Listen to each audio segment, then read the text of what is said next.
ಜಯಂತಿ ಉತ್ಸವ. ಈ ಕಾರ್ಯಕ್ರಮವನ್ನು ನಮ್ಮ ಬಣಗಾರ ಸಮಾಜದವರು ನವಿಲೆಯಲ್ಲಿ ಬಹಳ ವೈಭವಪೂರ್ಣವಾಗಿ ಅದ್ಧೂರಿಯಿಂದ ನಡೆಸ್ತಾ ಬಂದಿರುವುದನ್ನು ನಾನು ಕಂಡಿದ್ದೇನೆ. ಇಂತಹ ಮಹಾಶರಣರೊಬ್ಬರ ಜೀವನ ಸಿದ್ಧಾಂತವನ್ನು ಮತ್ತೆ ಮತ್ತೆ ಕೇಳಬೇಕು, ಪಾಲಿಸಬೇಕು ಅನ್ನತಕ್ಕಂತಹ ಒಂದು ಹಂಬಲದಿಂದ ಇವತ್ತು ಈ ಕಾರ್ಯಕ್ರಮವನ್ನು ಇಲ್ಲಿ ಹಮ್ಮಿಕೊಳ್ಳಲಾಗಿದೆ.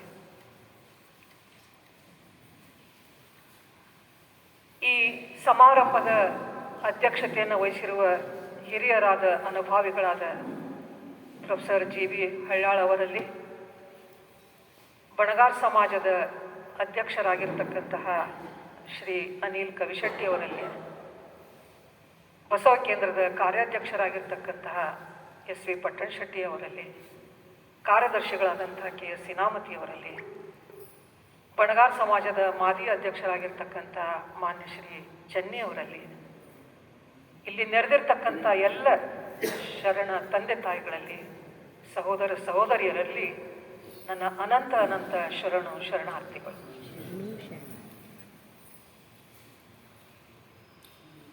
ಶರಣರ ಅನುಭವ ಕೇಳುವುದೇ ಒಂದು ಸುಯೋಗ. ಅವರು ನಡೆದ ದಾರಿ ಬಹಳ ಕಠಿಣ. ನಡೆದ ದಾರಿಯನ್ನು ನುಡಿಯಲ್ಲಿ ಅವರು ಅಭಿವ್ಯಕ್ತಿಸಿದ್ದಾರೆ. ಅದನ್ನು ಕೇಳಿ ಪಾಲಿಸುವುದೇ ನಮ್ಮ ಜೀವನದ ಗುರಿ. ಇಂತಹ ಘನಮಹಿಮರಲ್ಲಿ ನಮ್ಮ ಬಸವಣ್ಣನವರು ಸ್ಥಾಪಿಸಿದಂಥ ಅನುಭವ ಮಂಟಪದಲ್ಲಿ 770 ಅಮರ ಗಣಾಧೀಶರು ಬರೆದಿರತಕ್ಕಂತಹ ವಚನದ ಆ ಹೊನಲು ಇವತ್ತಿಗೂ ಕೂಡ ಬಹಳ ಪ್ರಕಾಶಮಾನವಾಗಿ, ಜ್ವಾಜಲ್ಯಮಾನವಾಗಿ ಬೆಳಕನ್ನು ಬೀರ್ತಾ ಮುನ್ನಡೆದಿದೆ. ಅಂಥವರಲ್ಲಿ ಮಹಾಶರಣ ಶಂಕರಮ್ಮ ದಾಸಿಮಯ್ಯನವರು ಕೂಡ ಒಬ್ಬರಾಗಿದ್ದಾರೆ. ನಮ್ಮ ಶರಣ ಸಾಹಿತ್ಯದಲ್ಲಿ ಸುಮಾರು 5 ಜನ ದಾಸಿಮಯ್ಯಗಳು ಬರ್ತಾರೆ. ದಾಸಿಮಯ್ಯ ಅಂತಂದರೆ ಶಿವನಿಗೆ ದಾಸರಾಗಿರುವುದು. ಯಾರು ಶಿವನಿಗೆ ತನ್ನನ್ನು ಸಮರ್ಪಿಸಿಕೊಂಡು ದಾಸಭಾವದಿಂದ, ದಾಸೋಹ ಭಾವದಿಂದ ಅರ್ಪಣೆ ಮಾಡಿಕೊಂಡಿದ್ದಾರೆ ತಮ್ಮನ್ನ ತನು ಮನಧನಗಳನ್ನು, ಅವರನ್ನು ನಾವು ಸಾಹಿತ್ಯ ಚರಿತ್ರೆಯಲ್ಲಿ, ವಚನ ಸಾಹಿತ್ಯ ಚರಿತ್ರೆಯಲ್ಲಿ ದಾಸಿಮಯ್ಯ ಅನ್ನತಕ್ಕಂತಹ ಒಂದು ಸಂಬೋಧನೆ ಅನ್ವರ್ಥಕವಾಗಿ ಬಂದಿದೆ ಅವರಿಗೆಲ್ಲ. ಹಾಗೆ ಶರಣ ಸಾಹಿತ್ಯದಲ್ಲಿ ವೀರಶಂಕರದಾಸ ಅಂತ ಒಬ್ಬ ಶರಣ ಬರ್ತಾರೆ. ಅವ್ರದ್ದು ಒಂದೇ ಒಂದು ವಚನ ಸಿಕ್ಕಿದೆ, ಅದು ಸಂಸ್ಕೃತ ಮಿಶ್ರಿತವಾದಂತಹ ಒಂದು ವಚನ. ದೇವರ ದಾಸಿಮಯ್ಯ ಅಂತ ಒಬ್ರು ಬರ್ತಾರೆ. ಅವರು ಘಟಸರ್ಪದ ಪವಾಡ ಮಾಡಿ ಸನ್ಯಾಸಿಯಾಗಿರ್ತಕ್ಕಂಥ ದೇವರ ದಾಸಿಮಯ್ಯ ಘಟಸರ್ಪದ ಪವಾಡ ಮಾಡಿ ಹೋದಂಥವರು, ಅವರೊಬ್ಬರು ಬರ್ತಾರೆ. ಮುಂದೆ ಬರುವವರು ಶಂಕರ ದಾಸಿಮಯ್ಯ. ಅವರು ಹಣೆಗಣ್ಣನ್ನು ಪಡೆದತಕ್ಕಂಥವರು ಶಿವನಿಂದ. ಅನಂತರ ಬಂದವರು ಅವರ ಸಮಕಾಲೀನರಾದಂತಹ ಜೇಡರ ದಾಸಿಮಯ್ಯ, ಪರಮಾತ್ಮನಿಂದ ತವನಿಧಿಯನ್ನು ಪಡೆದಂಥವರು. ಮತ್ತೊಬ್ಬರು ಶಿವದಾಸಿಮಯ್ಯ ಅಂತ ಬರ್ತಾರೆ. ಶಿವದಾಸಿಮಯ್ಯನವರ ಬಗ್ಗೆ ಇದುವರೆಗೂ ಯಾವುದೇ ನಮಗೆ ಐತಿಹಾಸಿಕ ದಾಖಲೆಗಳು ಸಿಗದಿರುವುದು ಒಂದು ಕೊರತೆಯಾಗಿದೆ. ಈ 4 ಜನ ದಾಸಿಮಯ್ಯಗಳ ಚರಿತ್ರೆ ನಮ್ಮ ಶರಣ ಸಾಹಿತ್ಯದಲ್ಲಿ ಬಹಳ ಪ್ರಖ್ಯಾತವಾಗಿದೆ. ಪ್ರಸ್ತುತ ಇವತ್ತಿನ ಈ ಪುಣ್ಯಮಯವಾದ ದಿನದಂದು ನಾವು ಶರಣ ಶಂಕರ ದಾಸಿಮಯ್ಯನವರ ಕುರಿತಾಗಿ ಒಂದಿಷ್ಟು ಚಿಂತನೆಯನ್ನು ಮಾಡೋದು, ಅನುಭವವನ್ನು ಮಾಡೋದು. ಶಂಕರ ದಾಸಿಮಯ್ಯನವರ ಕುರಿತಾಗಿ ಅನೇಕ ಸಲ ನಮ್ಮ ಲಿಂಗಾಯತ ಬಣಗಾರ ಸಮಾಜದ ಮುಖಂಡರೆಲ್ಲ ನನ್ನನ್ನು ಕರೆದು ಆಹ್ವಾನಿಸಿ, ಗೌರವಿಸಿ ನನ್ನಿಂದ ಎಷ್ಟೋ ಸಲ ಈ ಶರಣರ ಬಗ್ಗೆ ಮಾತನಾಡೋದಕ್ಕೆ ಹಚ್ಚಿದ್ದಾರೆ. ಈ ವರ್ಷವೂ ಕೂಡ ಅದು ನನ್ನ ಸರದಿಯಾಗಿದೆ.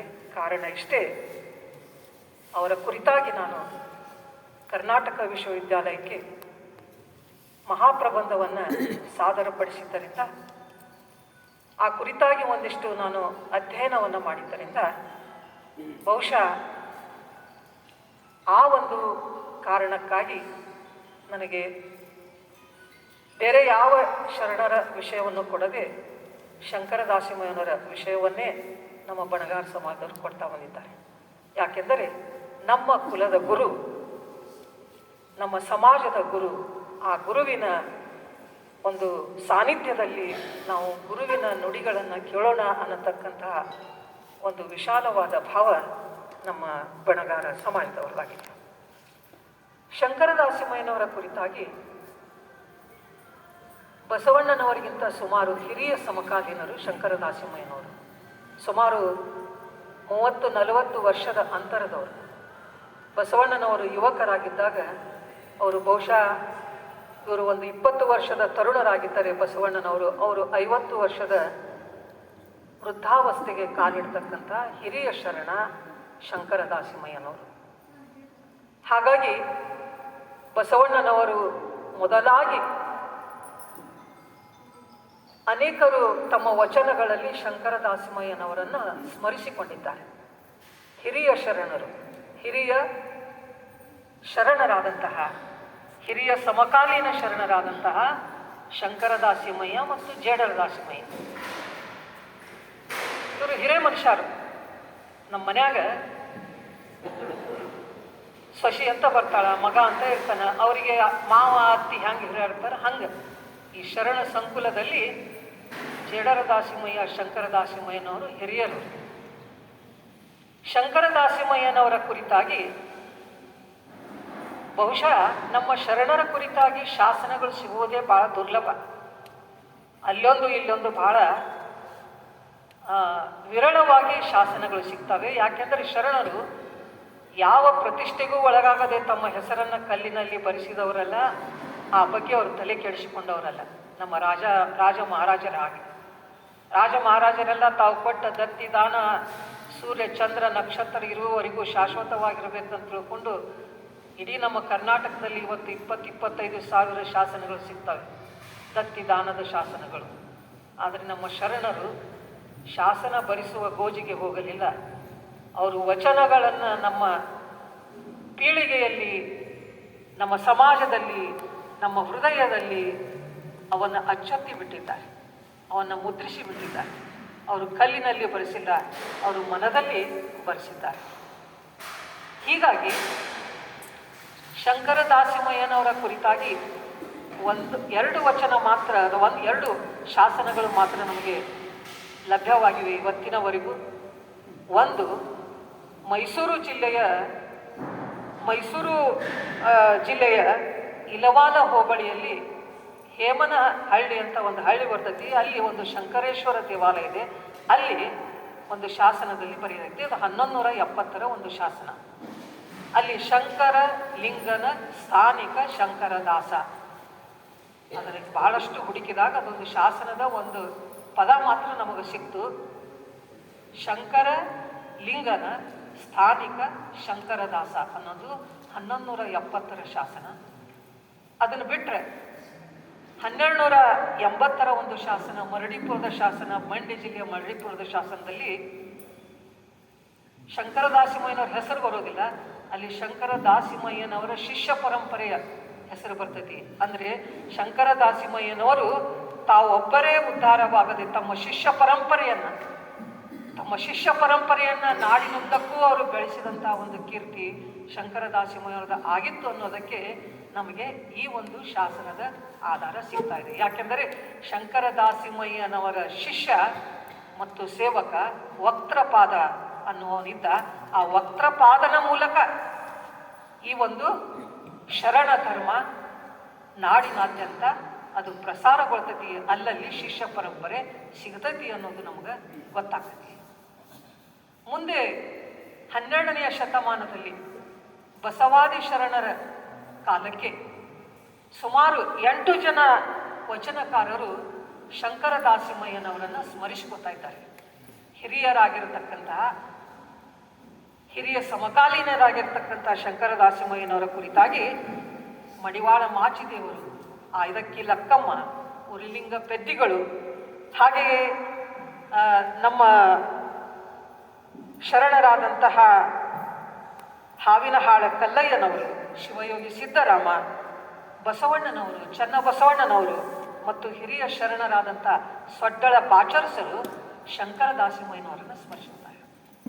ಅವರು ಶಂಕರ ದಾಸಿಮಯ್ಯನ ಮಹೋನ್ನತ ವ್ಯಕ್ತಿತ್ವವನ್ನು, ಅವರ ದಾರ್ಶನಿಕ ವ್ಯಕ್ತಿತ್ವವನ್ನು ತಮ್ಮ 4 ಸಾಲು ವಚನಗಳಲ್ಲಿ ನಮಗೆ ಸ್ಪಷ್ಟ ಮಾಡ್ತಾರೆ. ಶರಣರು ಹೇಗಿದ್ರು ಶಂಕರ ದಾಸಿಮಯ್ಯನವರು ಅನ್ನೋದಕ್ಕೆ ಮಾಚಿದೇವ ಹೇಳ್ತಾರೆ. ಮಾಚಿದೇವರು ಬರೆಯತಕ್ಕಂಥ ಒಂದು ವಚನದಲ್ಲಿ, ಕಲ್ಯಾಣದಲ್ಲಿ ಕ್ರಾಂತಿಯಾದಾಗ ಬಸವಾದಿ ಪ್ರಮಥರೆಲ್ಲ ಆಯಾ ಕಡೆಗೆ ಹೋಗಿ ಲಿಂಗೈಕ್ಯರಾದಾಗ ಆ ಐಕ್ಯದ ಸಂಗತಿಯನ್ನು ಪ್ರಸ್ತಾಪಿಸುವ ವಚನದಲ್ಲಿ ಮಡಿವಾಳ ಮಾಚಿ ತಂದೆ ಶಂಕರ ದಾಸಿಮಯ್ಯನವರನ್ನ ಸ್ಮರಿಸುತ್ತಾರೆ. ನಿರ್ವಾಹವಾಯಿತ್ತು ಬಸವಣ್ಣಂಗೆ ಕಪ್ಪಡಿಯ ಸಂಗಮದಲ್ಲಿ, ನುಲಿಯ ಚಂದಯ್ಯ, ಕನ್ನದ ಮಾರಯ್ಯ, ಸುರಗಿಯ ಚೌಡಯ್ಯ, ಹೆಂಡದ ಮಾರಯ್ಯ, ಶಂಕರ ದಾಸಿಮಯ್ಯ. ಸಂದ ಪುರಾತನರೆಲ್ಲರೂ ಎನ್ನ ಮನದ ಮೈಲಿಗೆ ಕಳೆದ ಕಾರಣ ಇವರೆಲ್ಲರ ಒಕ್ಕ ಮಿಕ್ಕ ಬಯಲ ಪ್ರಸಾದ ಎನಗಾಯಿತು ಕಲಿದೇವರ ದೇವ ಎಂದುಕೊಂಡು ಬಯಲ ಪ್ರಸಾದಿಗಳಾಗಿ ಸಂದ ಪುರಾತರ ಸಾಲಿನಲ್ಲಿ ಶಂಕರ ದಾಸಿಮಯ್ಯನವರನ್ನು ಮಡಿವಾಳ ಮಾಚಿ ತಂದೆ ಸ್ಮರಿಸುತ್ತಾರೆ. ಅವರೆಲ್ಲರಿಗೂ ಹಿರಿಯರಾಗಿರ್ತಕ್ಕಂಥ ಶಂಕರ ದಾಸಿಮಯ್ಯನವರನ್ನು ಸ್ಮರಿಸಿಕೊಳ್ಳುವುದೇ ಅವರಿಗೆ ಒಂದು ಸುಯೋಗ ಅನ್ನುವುದನ್ನು ನೋಡ್ತೀವಿ. ಆಯ್ದಕ್ಕಿ ಲಕ್ಕಮ್ಮ, ಮಹಾಶರಣೆ ಆಯ್ದಕ್ಕಿ ಲಕ್ಕಮ್ಮ ಎಲ್ಲ ಶರಣರನ್ನೂ ಸ್ಮರಿಸಿಕೊಳ್ಳುತ್ತಿರುವಾಗ ಶಂಕರ ದಾಸಿಮಯ್ಯನವರನ್ನ ಕುರಿತಾಗಿ ಹೇಳ್ತಾರೆ. ಶಂಕರ ದಾಸಿಮಯ್ಯನ ಪ್ರಸಾದವ ಕೊಂಡು ಎನ್ನ ತನು ಶುದ್ಧವಾಯಿತ್ತಯ್ಯ ಎಂದು ಹೇಳ್ತಾ ಇದ್ದಾಳೆ ಆಯ್ದಕ್ಕಿ ಲಕ್ಕಮ್ಮ. ಶಂಕರ ದಾಸಿಮಯ್ಯನವರ ಪ್ರಸಾದವ ಕೊಂಡು ಎನ್ನ ತನು ಶುದ್ಧವಾಯಿತು ಅಂತ ಹೇಳ್ಬೇಕಾದ್ರೆ ಶಂಕರ ದಾಸಿಮಯ್ಯನವರ ಪ್ರಸಾದದ ಒಂದು ಮಹಿಮೆ ಎಷ್ಟಿತ್ತು ಅನ್ನೋದನ್ನು ನಾವು ಆಯ್ದಕ್ಕಿ ಲಕ್ಕಮ್ಮನ ವಚನದಲ್ಲಿ ನಾವು ನೋಡ್ತಾ ಇದ್ದೇವೆ. ಇನ್ನೊಂದು ಬಹಳ ಮಹತ್ವದ ವಚನ ಉರಿಲಿಂಗ ಪೆದ್ದಿಗಳದು. ಆಚಾರ ಕರ್ಪರ ಒಳವಟ್ಟಿತ್ತು ಶಂಕರ ದಾಸಿಮಯ್ಯಗಳಿಗೆ. ನೋಡ್ರಿ, ಆಚಾರ ಕರ್ಪರ ಅಳವಟ್ಟಿತ್ತು ಶಂಕರ ದಾಸಿಮಯ್ಯಗಳಿಗೆ, ಪಂಚಾಚಾರ ಅಳವಟ್ಟಿತ್ತು, ವಿಚಾರ ಕರ್ಪರ ಒಳವಟ್ಟಿತ್ತು ಸಕಲೇಶ ಮಾದರಸಕ್ಕೆ, ಅವಿಚಾರ ಕರ್ಪರ ಒಳವಟ್ಟಿತ್ತು ಅಲ್ಲಮ ಪ್ರಭುದೇವರಿಗೆ, ಇಂತಿ ತ್ರಿವಿಧ ಕರ್ಪರ ಒಳವಟ್ಟಿತ್ತು ನಿಜಗುಣ ದೇವಂಗೆ, ಇಂತಿ 4 ಅಡಗಿತ್ತು ಜಂಗಮ ಸ್ಥಳ ಅಂತ ಉರಿಲಿಂಗ ಪೆದ್ದಿಗಳು ಒಂದು ಕಡೆಗೆ ಬಹಳ ದೀರ್ಘವಾದಂಥ ವಚನದಲ್ಲಿ ನಮ್ಮ ಶಂಕರ ದಾಸಿಮಯ್ಯನವರನ್ನು ಸ್ಮರಿಸುತ್ತಾರೆ. ನೋಡ್ರಿ, ಆಚಾರ ಕರ್ಪರ ಒಳವಟ್ಟಿತ್ತು ಶಂಕರ ದಾಸಿಮಯ್ಯಗಳಿಗೆ. ಆಯ್ದಕ್ಕಿ ಲಕ್ಕಮ್ಮ ಪ್ರಸಾದವ ಕೊಂಡು ತನುಶುದ್ಧನಾದೆ, ತನುಶುದ್ಧವಾಯಿತು ಅಂತ ತಿಳ್ಕೊಂಡು ಶಂಕರ ದಾಸಿಮಯ್ಯನವರ ಪ್ರಸಾದದ ಮಹಿಮೆಯನ್ನು ಗುಣಗಾನ ಮಾಡಿದರೆ, ಉರಿಲಿಂಗ ಪೆದ್ದಿಗಳು ಆಚಾರ ಕರ್ಪರ ಒಳವಟ್ಟಿತ್ತು ಶಂಕರ ದಾಸಿಮಯ್ಯಗಳಿಗೆ ಅಂತ ವರ್ಣನೆ ಮಾಡ್ತಾರೆ. ಕರ್ಪರ ಅಂತಂದ್ರೆ ಭಿಕ್ಷಾಪಾತ್ರೆ. ಶಂಕರ ದಾಸಿಮಯ್ಯಗಳ ಭಿಕ್ಷಾಪಾತ್ರೆಯಲ್ಲಿ ಏನು ತುಂಬಿಕೊಂಡಿದೆ ಅಂದರೆ ಆಚಾರ ತುಂಬಿಕೊಂಡಿದೆ. ಸದಾಚಾರ, ಶಿವಾಚಾರ, ಲಿಂಗಾಚಾರ, ಭೃತ್ಯಾಚಾರ, ಗಣಾಚಾರ ಅನ್ನತಕ್ಕಂಥ ಆಚಾರಗಳ ಭಿಕ್ಷಾಪಾತ್ರೆ ಶಂಕರ ದಾಸಿಮಯ್ಯನಲ್ಲಾಗಿದೆ. ವಿಚಾರದ ಭಿಕ್ಷಾಪಾತ್ರೆ ಸಕಲೇಶ ಮಾದರಸಗಳಲ್ಲಿ ಇದೆ. ಅವರೆಲ್ಲರಲ್ಲಿ ಭಿಕ್ಷಾಪಾತ್ರೆಯಲ್ಲಿ ತುಂಬಿಕೊಂಡಿರೋದೇನು? ಆಚಾರ, ವಿಚಾರ, ಅವಿಚಾರ ಕರ್ಪರ ಅಳವಟ್ಟಿತ್ತು ಅಲ್ಲಮ ಪ್ರಭುದೇವರಿಗೆ. ಅವಿಚಾರ ಅಂದ್ರೆ ಆಲೋಚನಾ ರಹಿತವಾದದ್ದು, ಮುಕ್ತವಾದದ್ದು, ಶೂನ್ಯ ತತ್ವವೇ ತುಂಬಿಕೊಂಡಿರ್ತಕ್ಕಂಥದ್ದು. ಅದು ಪ್ರಭುದೇವರ ಭಿಕ್ಷಾಪಾತ್ರೆಯಲ್ಲಿ ತುಂಬಿಕೊಂಡೈತಿ. ಇಂತಿ ತ್ರಿವಿಧ ಕರ್ಪೂರ ಅಳವಟ್ಟಿತ್ತು ನಿಜಗುಣ ದೇವರಿಗೆ. ನಿಜಗುಣ ದೇವ ಶರಣರಿಗೆ ಈ 3 ಅವ್ರ ಭಿಕ್ಷಾಪಾತ್ರೆಯೊಳಗೆ ಆಚಾರನೂ ಐತಿ, ವಿಚಾರನೂ ಐತಿ, ಅವಿಚಾರನೂ ಐತಿ. ಅಂಥ ಮಾಶರಣ ನಿಜಗುಣ ದೇವ. ಇಂತಿ 4 ಅಡಗಿತ್ತು ಜಂಗಮ ಸ್ಥಳ. ಈ 4 ಜನರಲ್ಲಿ ಜಂಗಮ ಸ್ಥಳ ಅಡಕಾಗೈತಿ ಅಂತ ತಿಳ್ಕೊಂಡು ಉರ್ಲಿಂಗ ಪೆದ್ದಿಗಳು ಹೇಳ್ತಾರೆ. ಅಂದರೆ ಇವರ ಭಿಕ್ಷಾಪಾತ್ರೆಯಲ್ಲಿ ಏನೈತಿ? ಬಸವಣ್ಣನ ವಚನವನ್ನು ನಾವು ಸ್ಮರಿಸಿಕೊಳ್ಳಬಹುದು. ಆದ್ದರಿಂದಲೇ ಬಸವಣ್ಣನವರು ಹೇಳ್ತಾರೆ, ಭಕ್ತಿ ಇಲ್ಲದ ಬಡವನಾನಯ್ಯ ಕಕ್ಕಯ್ಯನ ಮನೆಯಲ್ಲೂ ಬೇಡಿದೆ, ದಾಸಯ್ಯನ ಮನೆಯಲ್ಲಿಯೂ ಬೇಡಿದೆ, ಚೆನ್ನಯ್ಯನ ಮನೆಯಲ್ಲೂ ಬೇಡಿದೆ, ಎಲ್ಲ ಪುರಾತನರು ನೆರೆದು ಭಕ್ತಿ ಭಿಕ್ಷವನಿಕ್ಕಿದರೆ ಎನ್ನ ಪಾತ್ರೆ ತುಂಬಿತ್ತು ಕೂಡಲ ಸಂಗಮ ದೇವ. ಬಸವಣ್ಣ ಭಿಕ್ಷಾಪಾತ್ರೆ ಹಿಡಿದುಕೊಂಡು ಇವರೆಲ್ಲರೆಲ್ಲ ಬೇಡ್ತಾ ಇದ್ದಾರೆ. ಇವರು ಪಾತ್ರೆಯಲ್ಲಿ ಏನೇನು ಅಡಕಾಗೈತಿ ಅನ್ನೋದನ್ನ ಉರ್ಲಿಂಗ ಪೆದ್ದಿಗಳು ಹೇಳ್ತಾ ಇದ್ದಾರೆ. ಅವರ ಪಾತ್ರೆಯೊಳಗೆ ಆಚಾರಗಳು ತುಂಬ್ಯಾವ, ಅವರ ಪಾತ್ರೆಯೊಳಗೆ ವಿಚಾರಗಳು ತುಂಬ್ಯಾವ, ಅವರ ಪಾತ್ರೆಯೊಳಗೆ ಅವಿಚಾರಗಳು ತುಂಬ್ಯಾವ. ಎಂಥ ಭಿಕ್ಷಾಪಾತ್ರೆ ಇರಬೇಕು? ದುಡ್ಡು ದುಗ್ಗಾಣಿ ತುಂಬಿಲ್ಲ ಅವರ ಭಿಕ್ಷಾಪಾತ್ರೆ. ಇಂಥವನವರು ಜೀವನದ ಈ ಭಿಕ್ಷಾಪಾತ್ರೆಯಲ್ಲಿ ಅವರು ಇಂಥ ವಿಚಾರಗಳನ್ನು ತುಂಬಿಕೊಂಡಿದ್ದಾರೆ, ಅನುಭವವನ್ನು ತುಂಬಿಕೊಂಡಿದ್ದಾರೆ. ಆದ್ದರಿಂದ ಶಂಕರ ದಾಸಿಮಯ್ಯನವರ ಪಾತ್ರೆಯಲ್ಲಿ ಏನಿದೆ ಅಂದರೆ ಆಚಾರ ಐತಿ, ಅವರಲ್ಲಿ ಪ್ರಸಾದ ಐತಿ, ಅವರಲ್ಲಿ ಪ್ರಾಣಲಿಂಗಿ ಸ್ಥಳ ಐತಿ ಅನ್ನುವುದನ್ನ ನಮ್ಮ ಶರಣರು ಅವರ ಮಹೋನ್ನತ ಸ್ಥಿತಿಯನ್ನ ನಮಗೆ ಪರಿಚಯ ಮಾಡಿಕೊಡ್ತಾ ಇದ್ದಾರೆ.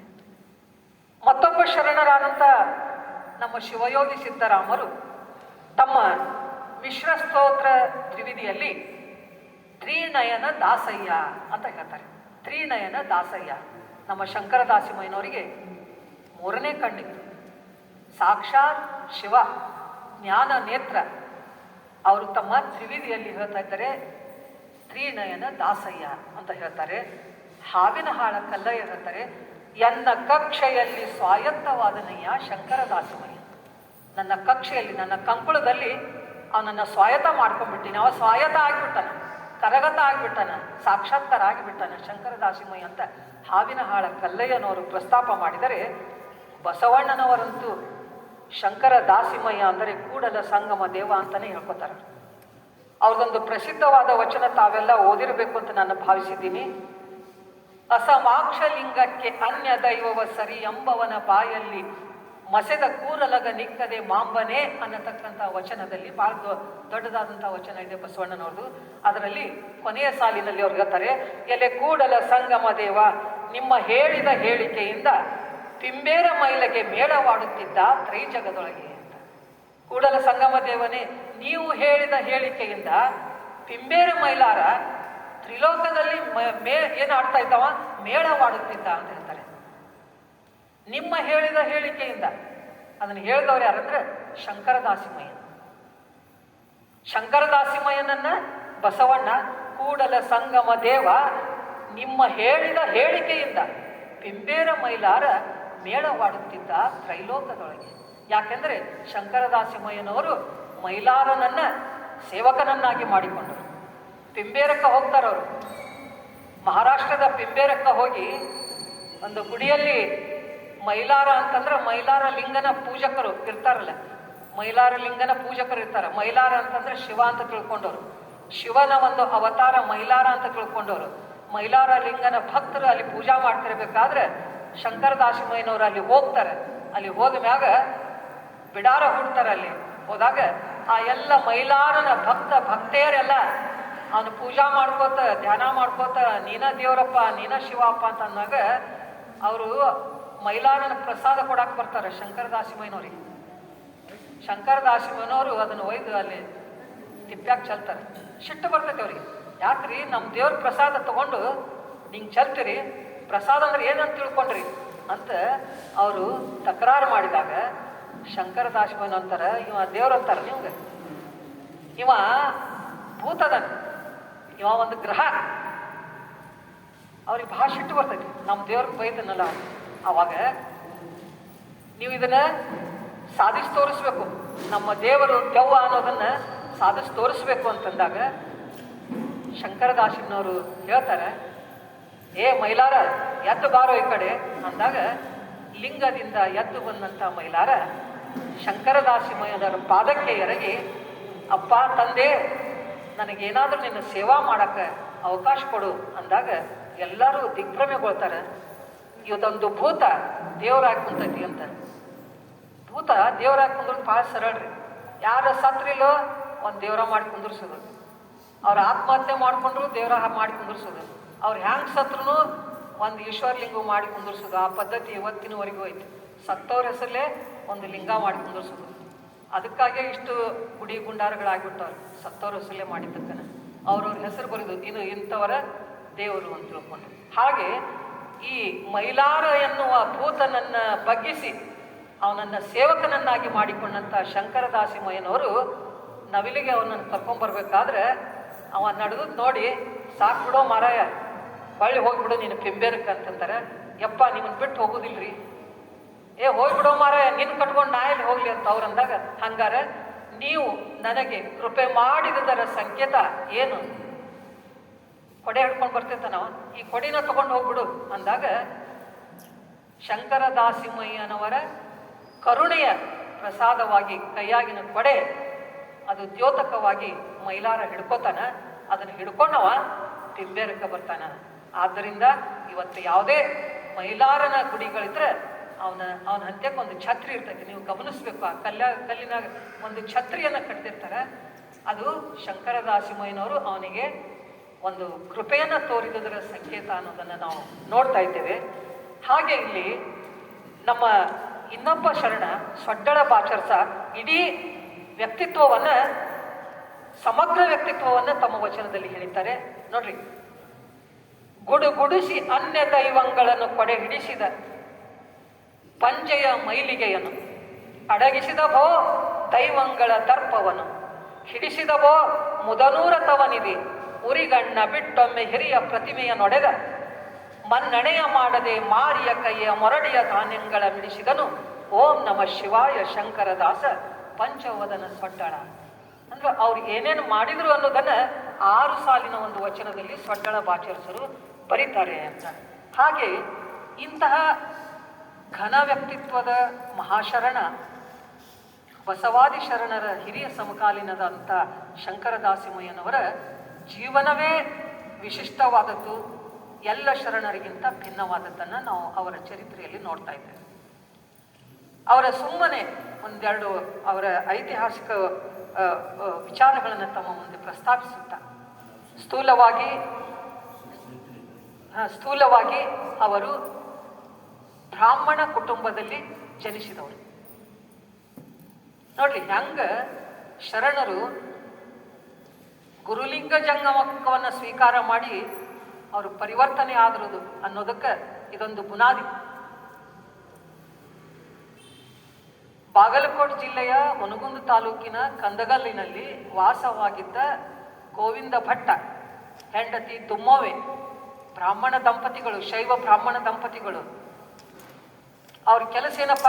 ಬ್ರಾಹ್ಮಣನಾದಂಥ ಗೋವಿಂದ ದೇವನ ಕೆಲಸ ಏನು, ಉದ್ಯೋಗ ಏನಿತ್ತಪ್ಪ ಅಂದ್ರೆ ವೇದ ಶಾಸ್ತ್ರ ಪುರಾಣ ಆಗಮ ಉಪನಿಷತ್ತುಗಳನ್ನು ಓದುವುದು ಮತ್ತು ಅಧ್ಯಾಪನ ಮಾಡೋದು. ಅಧ್ಯಯನ ಮತ್ತು ಅಧ್ಯಾಪನ ಅವ್ರ ಕೆಲಸ. ಅದು ಗುಡಿ ಪೂಜಾ ಮಾಡೋದು, ಅಧ್ಯಯನ ಮಾಡೋದು, ಅಧ್ಯಾಪನ ಮಾಡೋದು. 60 ವರ್ಷ ಪರ್ಯಂತ ಗೋವಿಂದ ದೇವ ಈ ಕೆಲಸ ಮಾಡ್ಕೋತ ಬರ್ತಾನೆ. ಬಂದಮೇಲೆ ಅವರ ಆಶ್ರಮದ ಪದ್ಧತಿಯಂತೆ ಬ್ರಹ್ಮಚರ್ಯ, ಗೃಹಸ್ಥ, ವಾನಪ್ರಸ್ಥಾಶ್ರಮ ಆದ್ಮ್ಯಾಗ ಕೊನೆಯದು ಸನ್ಯಾಸಾಶ್ರಮ. ಸನ್ಯಾಸಾಶ್ರಮಕ್ಕೆ ಕಾಲಿಡಬೇಕು ಅನ್ನುವಾಗ ವೈರಾಗ್ಯದ ದಾರಿ ಹಿಡಿಬೇಕು, ಆಧ್ಯಾತ್ಮಿಕ ದಾರಿ ಹಿಡಿಬೇಕು ಅಂದಾಗ ಸರಿ ಎಲ್ಲವನ್ನ ಏನು ಗಳಿಸಿಟ್ಟಿದ್ರು ಅದನ್ನು ದಾನ ಮಾಡಿ ಹೆಂಡತಿ ತುಮ್ಮವೆಗೆ ಹೇಳ್ತಾನೆ ಗೋವಿಂದ ಭಟ್ಟ, ನಾ ಇನ್ನು ಕಾಶಿಗೆ ಹೋಗ್ತೀನಿ, ಅಲ್ಲೇ ನಾನು ಸನ್ಯಾಸತ್ವವನ್ನು ಸ್ವೀಕಾರ ಮಾಡಿ ನಾನು ಮೋಕ್ಷವನ್ನು ಪಡಿತೀನಿ ಅಂತ ಹೆಂಡತಿ ಹೇಳಿದಾಗ ಅಕ್ಕಿ ಅಂದ್ಲು, ನಾ ಯಾಕೆ ನಿಮ್ಮನ್ನು ಬಿಟ್ಟು ಇರ್ಬೇಕ್ರಿ, ನಾನು ನಿಮ್ಮ ಜೋಡಿ ಬರೋಕಿನ ಇಲ್ಲ, ನಾ ಇನ್ನು ಸನ್ಯಾಸಾಶ್ರಮಕ್ಕೆ ಹೆಜ್ಜೆ ಇಡ್ತೀನಿ ಅಂತಂದ್ರೆ ನೀವು ಯಾವ ಆಶ್ರಮಕ್ಕರ ಹೆಜ್ಜೆ ಇಡ್ರಿ, ಆದ್ರೆ ನಾ ಮಾತ್ರ ನಿಮ್ಮನ್ನು ಬಿಟ್ಟು ಇರಂಗಿಲ್ಲ ಅಂತ ತಿಳ್ಕೊಂಡು ತುಂಬವೇ ಅವನ ಜೊತೆಗೆ ಹೊಂಟ್ಲು. ಕಂದಗಲ್ನಲ್ಲಿ ಒಂದು ಶಂಕರಲಿಂಗನ ದೇವಸ್ಥಾನ ಐತಿ. ಅದು ಈಗ ಭಾಳ ಪಾಳು ಬಿದ್ದಿದೆ, ಅದರದ್ದು ಏನೂ ಆಗಿಲ್ಲ, ಜೀರ್ಣೋದ್ಧಾರ ಆಗಿಲ್ಲ. ಅಲ್ಲಿಂದ ಅವರು ನಡ್ಕೊಂಡು ಆಯ್ತು ಬಿಡು ಅಂತ ತಿಳ್ಕೊಂಡು ಕಾಶಿಗೆ ಪ್ರಯಾಣ ಹೊಂಟಾಗ ನಡ್ಕೋತ ಹೋಗೋದಲ್ರಿ. ಅವಾಗೆಲ್ಲ ಏನು ಹಿಂಗೆಲ್ಲ ವ್ಯವಸ್ಥೆ ಇರ್ತಾನ ಇಲ್ಲ, ನಡ್ಕೋತ ಯಾವಾಗೋ ಹೋಗುದು, ಎಲ್ಲೋ ಮುಟ್ಟೋದು, ಎಂದೋ ಸ್ವರ್ಗಸ್ಥರಾಗೋದು, ಸ್ವರ್ಗವನ್ನು ಸೇರೋದು ಅವರ ಧರ್ಮದಲ್ಲಿರ್ತಕ್ಕಂಥ ಒಂದು ನಿಯಮ. ಹಂಗೆ ನಡ್ಕೊತ ಹೊಂಟ್ರು ಗಂಡ ಹೆಂಡತಿ. 60 ವರ್ಷ ಮೇಲಾಗೈತಿ ಗೋವಿಂದ ಭಟ್ಟನಿಗೆ. 1-2 ದಿವಸ ನಡೆದ್ರು. ಸಮೀಪ ಕೃಷ್ಣಾ ನದಿ ದಂಡೆ ಮೇಲೆ ಚಾಲುಕ್ಯರ ಆಸ್ಥಾನಕ್ಕೆ ಒಳಪಟ್ಟಂಥ ನವಿಲೆ ಅನ್ನತಕ್ಕಂಥ ಪಟ್ಟಣ. ಆ ನವಿಲೆ ಇವತ್ತಿಗೂ ಐತಿ. ಲಿಂಗಸೂರು ತಾಲೂಕಿನ ಈ ನವಿಲೆ ಅಲ್ಲಿ ಬರ್ತೈತಿ. ಆ ನವಿಲೆಯಲ್ಲಿ ಜಡೆಯ ಶಂಕರ ದೇವಸ್ಥಾನ ಅಂತ ಬಹಳ ಪ್ರಸಿದ್ಧವಾದ ದೇವಸ್ಥಾನ ಇತ್ತು. ಆಳುತ್ತಿದ್ದಂಥ ಚಾಲುಕ್ಯ ಅರಸ ದೇವಾಲಯವನ್ನು ಬಹಳಷ್ಟು ಉತ್ತುಂಗ ಸ್ಥಿತಿಯಲ್ಲಿ ನಿರ್ಮಾಣ ಮಾಡಿದ್ದ. ಬಂಗಾರದ ಕಳಸಿತ್ತು ಅದಕ್ಕೆ. 9 ದ್ವಾರಗಳು, ವೈಭವದ ಪೂಜೆ ಅಲಂಕಾರ, ಎಲ್ಲ ನವರಂಗದ ತುಂಬ ನರ್ತಕಿಯರು, ವಾದ್ಯ ಬಾರಿಸುವವರು, ಏನೆಲ್ಲ ಜಡೆಯ ಶಂಕರನ ಸೇವೆ ಮಾಡೋದಕ್ಕೆ ಅವರೆಲ್ಲ ತೊಡಗಿದ್ರು. ಇವರು ಗಂಡ ಹೆಂಡತಿ ಆ ದೇವಾಲಯದೊಳಗೆ ಅವತ್ತು ರಾತ್ರಿ ವಸ್ತಿ ಮಾಡ್ತಾರೆ. ಇದ ಭಾಳ ಚಲೋ ಆಯ್ತು. ಸಂಜೆ ಮುಂದೆ ಮುಸ್ಸಂಜೆಗೆ ಆ ದೇವಾಲಯಕ್ಕೆ ಬರ್ತಾರೆ. ಸಂಜೆಯ ಪೂಜೆ ನಡೆದಿರ್ತೈತಿ, ಜಡೆಯ ಶಂಕರನ ಪೂಜೆ ನಡೆದಿರ್ತೈತಿ. ಭಾಳ ಆನಂದದಿಂದ ಪೂಜೆಯನ್ನು ನೋಡ್ತಾರೆ, ತನ್ಮಯರಾಗ್ತಾರೆ, ಅದರಲ್ಲಿ ಮಗ್ನರಾಗಿ ಹೋಗ್ತಾರೆ. ಎಲ್ಲರೂ ಹೋದರೂ ಕೂಡ ಅಲ್ಲೇ ಗೋವಿಂದ ಭಟ್ಟ ಮತ್ತು ತುಂಬವೇ ಅಲ್ಲೇ ಕುಂತಾರೆ ದೇವ್ರ ಮುಂದೆ, ಮಗ್ನಾಗಿಬಿಟ್ಟಾರೆ. ಅವರಿಗೆ ರಾತ್ರಿಯ ಪರಿವೇ ಇಲ್ಲ, ಹಸಿವೆಯ ಪರಿವೇ ಇಲ್ಲ, ಬೆಳಗಾಗುವುದರ ಪರಿವೇ ಇಲ್ಲ. ಜಡೆಯ ಶಂಕರನಲ್ಲಿ ತುಂಬ ತಲ್ಲೀನರಾಗಿರ್ತಕ್ಕಂಥ ಗೋವಿಂದ ದೇವ ಅವ ಎಚ್ಚರ ಆಗ್ಬೇಕಾದ್ರನ್ನ ಭಾಳ ಹಿಡಿತತಿ. ಹೆಂಡತಿ ದುಮ್ಮವೇ ಎಚ್ಚರ ಆಕತಿ. ನಡ್ರಿ ಇಲ್ಲೇ ಕುಂತ್ರಲ್ಲ, ಮುಂದಿನ ಕಾಶಿ ಕಾಣೋದು ಭಾಳ ದೂರ ಐತಿ, ಇಲ್ಲೇ ಹಿಂಗೆ ಕುಂತ್ರೆ ಹೆಂಗೆ, ನಡ್ರಿ ಹೊತ್ತಾತಂತ ಗಂಡಗೆ ಎಬ್ಬಿಸ್ತಾಳ. ಅವ ಅಂತಾನ, ಇನ್ನೆಲ್ಲಿ ಕಾಶಿ ಅಂತಂತ. ಇನ್ನೆಲ್ಲಿ ಕಾಶಿ, ಇನ್ನೆಲ್ಲಿ ರಾಮೇಶ್ವರ, ನನಗೆ ಇವನೇ ಜಡೆಯ ಶಂಕರನೇ ಸರ್ವಸ್ವ, ಇವನೇ ಕಾಶಿ, ಇವನೇ ಗತಿ, ಇವನೇ ಮತಿ, ಇವನೇ ಎಲ್ಲ, ನಾ ಈ ಶಂಕರನನ್ನ ಬಿಟ್ಟು ಇರೋದಿಲ್ಲ ಅಂತ ತಿಳ್ಕೊಂಡು ಮನದಲ್ಲಿ ದೃಢ ನಿರ್ಧಾರ ಮಾಡಿದಂತಹ ಗೋವಿಂದ ದೇವ, ಇನ್ನು ಮೇಲೆ ನಾನು ದಿನನಿತ್ಯ ನಿನ್ನ ಪೂಜೆಗೆ ಬರ್ತೀನಿ, ನಿನ್ನನ್ನು ಆರಾಧಿಸ್ತೀನಿ, ನಿನ್ನ ಧ್ಯಾನದಲ್ಲಿ ಮಗ್ನನಾಗ್ತೀನಿ ಅಂತ ತಿಳ್ಕೊಂಡು ಹೊಳ್ಳಿ ವಾಪಸ್ ಕಂದಗಲ್ಲಿಗೆ ಬಂದ. ಸಂಕಲ್ಪ ಮಾಡ್ಕೊಂಡು ಕಂದಗಲ್ಲಿಗೆ ಬಂದ. ಕಂದಗಲ್ಲಿನಿಂದ ನವಿಲೆ ನಡುವೆ ಕೃಷ್ಣಾ ನದಿ 12 ಮೈಲು ದೂರ ಈಜಿಕೊಂಡು ಬರ್ತಿದ್ರು, ಪೂಜಾ ಮಾಡ್ತಿದ್ರು, ಗುಡ್ಯಾಗ ತನ್ಮಯರಾಗಿ ಕುಂದಿರ್ತಿದ್ರು, ಮತ್ತೆ ಯಾವಾಗ ಹೊಳ್ಳಿ ಬರ್ತಿದ್ರು. ಹಿಂಗೆ ದಿನನಿತ್ಯ ಮಾಡಕ್ಕಂಥದ್ದು ಈ ಗೋವಿಂದ ದೇವನ ದಿನಚರ್ಯ ಅದು. ಆವಾಗ ಭಕ್ತನ ಭಕ್ತಿಯ ಮೆಚ್ಚಿಕೊಂಡಂಥ ಭಗವಂತ ತಾನೇ ಜಂಗಮನಾಗಿ, ತಾನೇ ಜಡೆಯ ಶಂಕರ ಗುರುವಾಗಿ ಅವರ ಕನಸಿನಲ್ಲಿ ಬಂದು, ಅಪ್ಪ ನೀ ಹಿಂಗೆ ಅಡ್ಡಾಡಬೇಡ, ನಾನು ಆ ಸ್ಥಾವರದಲ್ಲಿಲ್ಲ, ನಾನು ಜಂಗಮದಲ್ಲಿದ್ದೀನಿ, ಅದಕ್ಕೆ ನಾನು ನಿನಗೆ ಈ ಲಿಂಗವನ್ನು ಕರುಣಿಸ್ತೇನೆ, ನಿನಗೆ ದೀಕ್ಷೆಯನ್ನು ಕೊಡ್ತೀನಿ ಅಂತ ತಿಳ್ಕೊಂಡು ದೀಕ್ಷೆಯನ್ನು ಕೊಡ್ತಾನೆ. ಜಂಗಮನಾಗಿ ಬಂದು ಗುರುವೇ ಹರನೇ ಗುರುವಾಗಿ ಬಂದು ಗೋವಿಂದ ದೇವನಿಗೆ ದೀಕ್ಷೆಯನ್ನು ಕೊಡ್ತಾರೆ. ದೀಕ್ಷೆ ಕೊಟ್ಟ ಮೇಲೆ ನೋಡ್ರಿ ಎಷ್ಟು ಪರಮಾತ್ಮ, ನೀನೊಲಿದರೆ ಕೊರಡು ಕೊನರುವುದಯ್ಯ, ಈ ಅಪ್ಪನವರ ಸಾಲ ಇದೆಲ್ಲ ಎಷ್ಟು ಮನಮುಟ್ಟುವಂಗೈತಂದ್ರೆ, ಉದಾಹರಣೆಗೆ ಈ ಗೋವಿಂದ ದೇವನ ಲಿಂಗ ದೀಕ್ಷೆ ಕೊಟ್ಟರು. ಆ ಭಕ್ತ ಹೇಳ್ತಾನ, ಜಂಗಮ ಗುರು ಹೇಳ್ತಾನ, ನೋಡಪ್ಪ ನಿನ್ನ ಹೆಂಡತಿಗೆ ನೀ ದೀಕ್ಷೆ ಕೊಡು ಅಂತ. ನೋಡ್ರಿ, ಇದು ನಮ್ಮ ಲಿಂಗಾಯತ ಧರ್ಮದ ಒಂದು ಸುಸೂತ್ರವಾದಂಥ ನಿಯಮ. ನಿನ್ನ ಹೆಂಡತಿಗೆ, ಯಾಕಂದ್ರೆ ಯಾವ ಧರ್ಮದಲ್ಲಿಯೂ ಹೆಣ್ಣಿಗೆ ದೀಕ್ಷೆ ಇಲ್ಲ, ಆದ್ರೆ ಗುರು ಹೇಳ್ತಾನ ನೀನು ಹೆಂಡತಿಗೆ ಗುರುವಾಗಿ ಆಕೆಗೆ ದೀಕ್ಷೆಯನ್ನು ಕೊಡು ಅಂತ ಹೇಳ್ತಾನ. ದುಮ್ಮವೆಗೆ ದೀಕ್ಷೆಯನ್ನು ಕೊಟ್ಟ ಗೋವಿಂದ ದೇವ. ಇಬ್ರು ದೀಕ್ಷಾ ಪಡ್ಕೊಂಡು ಗುರುವಿನ ಮುಂದೆ ಕುಂತಾರ. ಅವರಿಗೆ ಪುನರ್ಜನ್ಮ ಆದಂಗಾಗೈತಿ, ಹೊಸ ಜನ್ಮಕ್ಕೆ ಅವರು ಕಾಲಿಟ್ಟಾರೆ. ಅಯ್ಯ, ನಮಗೆ ಈ ಮೊದಲಿನ ಹೆಸರು ಬೇಡ, ನಮಗೆ ಬೇರೆ ಹೆಸರನ್ನು ಕೊಡಿ ಅಂದಾಗ, ಆಯ್ತಪ್ಪ ಅಂದು, ನೀನು ನನ್ನ ಭಕ್ತ, ಅದಕ್ಕೆ ನೀನು ಶಂಕರ ದಾಸನಾಗು. ನಿನ್ನ ಹೆಂಡತಿ ನನ್ನ ಭಕ್ತೆ, ಆಕೆ ದುಮ್ಮವೇ ಹೋಗಿ ಶಿವದಾಸಿ ಆಗ. ಶಂಕರದಾಸ ಶಿವದಾಸಿ ಇಬ್ಬರಿಗೂ ಹೊಸ ನಾಮವನ್ನು ಕೊಡ್ತಾರೆ. ಅಂದಿನಿಂದ ಶಿವದಾಸಿ ಶಂಕರದಾಸ ಆಗಿ ಜಡೆಯ ಶಂಕರ ಗುರುವಿನ ಭಕ್ತರಾಗಿ ಅವರು ಬೆಳಗ್ತಾರೆ. ಅಷ್ಟೇ ಅಲ್ಲ, ಗುರು ಏನು ಮಾಡಿದ ಅಂದರೆ, ನಮ್ಮ ಧರ್ಮದಲ್ಲಿ ಪ್ರತಿಯೊಬ್ಬರು ಕಾಯಕ ಮಾಡಿ ಉಣಬೇಕು. ಏನು ಕಾಯಕ ಮಾಡ್ತೀಪ್ಪ?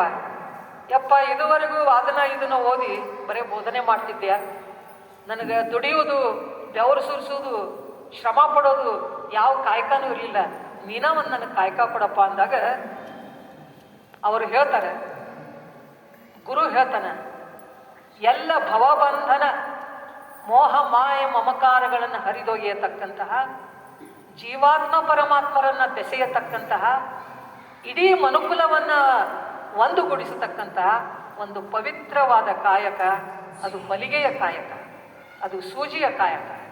ಆ ಕಾಯಕವನ್ನು ನೀವು ಮಾಡಬೇಕು ಅಂದಾಗ ಅವರಿಗೆ ಹೊಲಿಯುವಂತಹ ಸೂಜಿದಾರದಿಂದ ಬಟ್ಟೆಯನ್ನು ಹೊಲಿಯತಕ್ಕಂಥ ಕಾಯಕವನ್ನು ಗುರುವೇ ಅವರಿಗೆ ಕರುಣಿಸ್ತಾ ಇದ್ದಾನೆ. ಅದರ ಜೊತೆಗೆ ಇನ್ನೊಂದು ಮಹತ್ವದ ಅಂಶ ಅಂದರೆ, ಯಾರು ನಿನ್ನನ್ನು ಟೀಕಾ ಮಾಡ್ತಾರೋ, ಯಾರು ನಿನ್ನ ಧರ್ಮವನ್ನು ಅವಹೇಳನ ಮಾಡ್ತಾರೋ, ಯಾರು ನಿನ್ನ ಧರ್ಮಕ್ಕೆ ಧಕ್ಕೆ ಬರುವಂಗೆ ನಡ್ಕೋತಾರೋ ಅವರಿಗೆ ನೀ ಹಂಗ ಬಿಡಬೇಡ. ನೀನು ನನಗೆ ಒಲಿದುದರ ಸಂಕೇತ ಏನು ಅಂದಾಗ, ನಾನು ನಿನಗೆ ಒಲಿದ್ದೇನೆ, ನೀನು ನನಗೆ ಒಲಿದೀಯ. ಯಾಕಂದರೆ ಪರಮಾತ್ಮ ಪ್ರೇಮ ಭಿಕ್ಷು. ಅವನು ಕೇವಲ ಪ್ರೀತಿಯನ್ನು, ಪ್ರೇಮವನ್ನು, ನಿಷ್ಕಲ್ಮಶವಾದಂಥ ಭಕ್ತಿಯನ್ನು ಮಾತ್ರ ಅಪೇಕ್ಷೆ ಮಾಡ್ತಾನೆ. ನಾನು ನಿನಗೆ ಒಲಿದುದರ ಸಂಕೇತ, ನೀನು ನನಗೆ ಒಲಿದುದರ ಸಂಕೇತ. ಮತ್ತು ಅನ್ಯ ದೈವ, ಅನ್ಯ ಧರ್ಮ ನಿನಗೆ ಅವಹೇಳನ ಮಾಡಿದರೆ ಅವರನ್ನು ನಾಶ ಮಾಡುವುದಕ್ಕಾಗಿ ನಾನು ನನ್ನ ಹಣೆಗಣ್ಣನ್ನೇ ನಿನಗೆ ಕೊಟ್ಟು ಬಿಡ್ತೀನಿ ಅಂತ ತಿಳ್ಕೊಂಡು ಶಿವ ಸನ್ನಿಧಿಯ ಸಾಕ್ಷಿಯಾಗಿ ಗುರು ಶಿಷ್ಯನಿಗೆ ಏನು ಮಾಡ್ತಾನೆ, ಸದ್ಭಕ್ತನಿಗೆ ತನ್ನ ಹಣೆಯನ್ನು ತಿಕ್ತಾನ. ಶಂಕರದಾಸಿಮಯ್ಯನವರಿಗೆ ಹಣೆಯ ಮೇಲೆ ಒಂದು ಕಣ್ಣು ಮೂಡ್ತೈತಿ ಅಂತ. ಅದೊಂದು ಜ್ಞಾನ ನೇತ್ರ, ಅದೊಂದು ಪ್ರಕಾಶಮಾನವಾದಂಥ ನೇತ್ರ, ಅಜ್ಞಾನವನ್ನು ಹೋಗಲಾಡಿಸ್ತಕ್ಕಂಥ ನೇತ್ರ. ಆ ಹಣೆಗಣ್ಣನ್ನು ಅವರು ಪಡಿತಾರೆ. ಅದರ ಜೊತೆಗೆ ಗುರು ಹೇಳ್ತಾನೆ, ಇದನ್ನು ಯಾವಾಗಲೂ ತೆಗಿಬೇಡಪ್ಪ ಮಾರಾಯ. ಮತ್ತು ಹಣೆಗಣ್ಣು ನೋಡ್ರಿ, ಭಾಳ ವಿಶಿಷ್ಟವಾದ ಶಂಕರದಾಸಿಮಯ್ಯನವರ ಚರಿತ್ರೆ. ನೀ ಇದರ ಹಣೆಗಣ್ಣನ್ನು ತೆಗಿಬೇಡ, ಯಾವತ್ತು ನಿನಗೊಂದು ನಂದಿಯ ಮುಖವನ್ನು ಜೋಡಿಸ್ತೀನಿ ನಾನು. ನಂದಿಯ ಮುಖವಾಡವನ್ನು ನೀ ಹಾಕೊಂಡಿರ್ಬೇಕು. ಯಾರು ನಿನಗೆ ಕೆಣಕಿದ್ರೆ ಮಾತ್ರ ಅವಾಗ ನೀ ಆಚ್ಛಾದನ ತೆಗಿ. ಇರ್ಲಿಕ್ಕಂದ್ರೆ ನೀನು ನಂದಿಯ ಮುಖವನ್ನು ಹಾಕೊಂಡು ಅಡ್ಡಾಡಬೇಕು ಅಂತ ಹೇಳ್ತಾರೆ. ನಂದಿಯ ಮುಖವಾಡದ ಶರಣ ಶಂಕರದಾಸಿಮಯ್ಯ.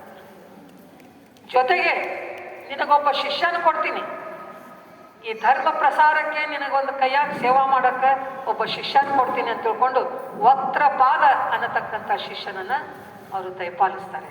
ನೋಡ್ರಿ, ವಕ್ತ್ರಪಾದ. ವಕ್ತ್ರ ಅಂದ್ರೆ ಮುಖ, ಪಾದ ಅಂದ್ರೆ ಕಾಲು, ಪಾದ. ಅಂಗಾಲಿನಿಂದ ಅಳ್ಳೆತ್ತಿಯವರೆಗೂ ಜ್ಞಾನವನ್ನು ಪಡೆದಿರ್ತಕ್ಕಂಥ ಶಿಷ್ಯ. ನೋಡ್ರಿ, ಯಾವ ರೀತಿ ಭೂಮಿಯೊಳಗಿನ ಬೇರು ಕಾಣಿಸಲಾರದೆ ಸತ್ವವನ್ನು ಹೀರಿಕೊಂಡು ಮೇಲೆ ಹೂವಾಗಿ ಅರಳಿ ಫಲವನ್ನು ಕೊಡುತ್ತೋ, ಹಾಗೆ ಶಂಕರದಾಸಿಮಯ್ಯನವರ ಶಿಷ್ಯನಾದಂಥ ವಕ್ತ್ರಪಾದ ಸಂಪೂರ್ಣವಾಗಿ ಜ್ಞಾನಮಯಿಯಾಗಿ ಅವರಿಗೆ ಸದಾಕಾಲಕ್ಕೂ ನೆರವಾಗ್ತಾ ಅವರ ಸೇವೆ ಮಾಡ್ಕೊತಾ ಇರ್ತಾನೆ. ಅಂತಹ ಶಿಷ್ಯನನ್ನು ಸದ್ಗುರು ಅವರಿಗೆ ಕೊಡ್ತಾರೆ. ಇಷ್ಟೆಲ್ಲ ಪಡೆದಂಥ ಶಂಕರದಾಸಿಮಯ್ಯನವರು ಮರಳಿ ಕಂದಗಲಿಗೆ ಬರೋದಿಲ್ಲ, ನವಿಲೆ ಒಳಗೆ ಉಳ್ಕೋತಾರೆ. ನವಿಲೆ ಒಂದು ಪ್ರಮುಖವಾದಂಥ ಕೇಂದ್ರ ಆಧ್ಯಾತ್ಮಿಕ ಕ್ಷೇತ್ರಕ್ಕೆ. ಸುಮಾರು 30-40 ಮೈಲು ದೂರ ಹೋದ್ರೆ ಈ ಕಡೆಗೆ ಬಿಜಾಪುರ ಜಿಲ್ಲೆಯ ಐಹೊಳೆ ಪಟ್ಟದಕಲ್ಲು ಬರ್ತೈತಿ. ಸುಮಾರು 12 ಮೈಲು ದೂರ ಹೋದ್ರೆ ಕೂಡಲ ಸಂಗಮ ಬರ್ತೈತಿ. ಒಂದು 30 ಕಿಲೋಮೀಟ್ರ್ ಹೋದ್ರೆ ಮುದನೂರು ಬರ್ತೈತಿ. ಇವೆಲ್ಲ ಶಿವ ಧರ್ಮ ಪ್ರಸಾರಕ ಅಲ್ಲಲ್ಲಿ ಮೊಳಕೆ ಹೊಡೆದಿದ್ದಂಥ ಕೇಂದ್ರಗಳು. ಅಲ್ಲೆಲ್ಲ ಶಿವಯೋಗಿಗಳು ಬರ್ತಿದ್ರು, ತಪಸ್ವಿಗಳು ಬರ್ತಿದ್ರು, ಧ್ಯಾನಾಸಕ್ತರಾಗ್ತಿದ್ರು, ಚರ್ಚೆ ನಡೀತಿತ್ತು, ಅನುಭವ ಗೋಷ್ಠಿಗಳು ನಡೀತಿದ್ವು. ಅಂಥದ್ರಲ್ಲಿ ಪ್ರಮುಖ ಪಾತ್ರವನ್ನು ವಹಿಸ್ತಾ ಇದ್ದಾರೆ ಶಂಕರದಾಸಿಮಯ್ಯನವರು. ಅದೊಂದು ನವಿಲೆ ಪಟ್ಟಣ ಆಧ್ಯಾತ್ಮಿಕ ಕ್ಷೇತ್ರದ ಒಂದು ಮಹತ್ವದ ಕೇಂದ್ರವಾಗಿ ಅದು ಬೆಳೀತಾ ಇದೆ.